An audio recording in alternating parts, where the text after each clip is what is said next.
নমস্কার, সবাইকে স্বাগত জানাই দুর্বার রান্নাঘরে। পুরনো বন্ধুদের জানাই অসংখ্য ধন্যবাদ, নতুন বন্ধুদের স্বাগত। আমি একটা রেসিপি তৈরি করে ফেললাম। ভিডিওটা যদি আপনারা দেখেন এবং আপনাদের ভালো লাগে তাহলে লাইক, কমেন্ট ও শেয়ার করবেন। নতুন নতুন নোটিফিকেশনের জন্য অতি অবশ্যই সাবস্ক্রাইব করবেন। সবাই ভালো থাকবেন, সুস্থ থাকবেন। ধন্যবাদ। এখানে আমি 400 গ্রাম দই নিয়ে নিলাম। ভালো করে এটাকে ফেটিয়ে নেব। এর মধ্যে দিয়ে দেবো একটু নুন পরিমাণ মতো। এটা ফেটানো হয়ে গেছে। সেদ্ধ আলু এখানে পিস করে নিয়ে দিয়ে দিলাম 4টে।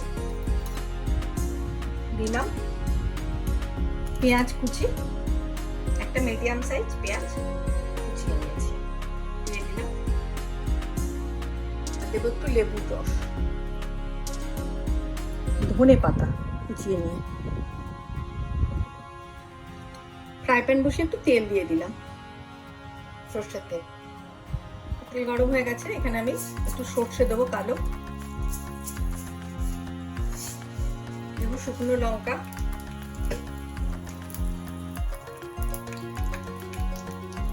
দেবো কাঁচা লঙ্কা,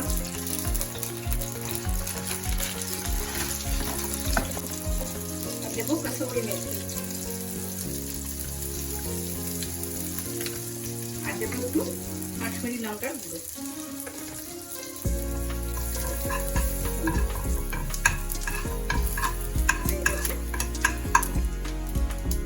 গ্যাস অফ করে দিলাম। এবার এর মধ্যে এই তরকাটা দিয়ে দেব। তৈরি হয়ে গেছে। গরম গরম ভাতের সাথে, ভাত, রুটি, তরকারি, পরোটা সবের সাথে যাবে এটা, এমন একটা রেসিপি।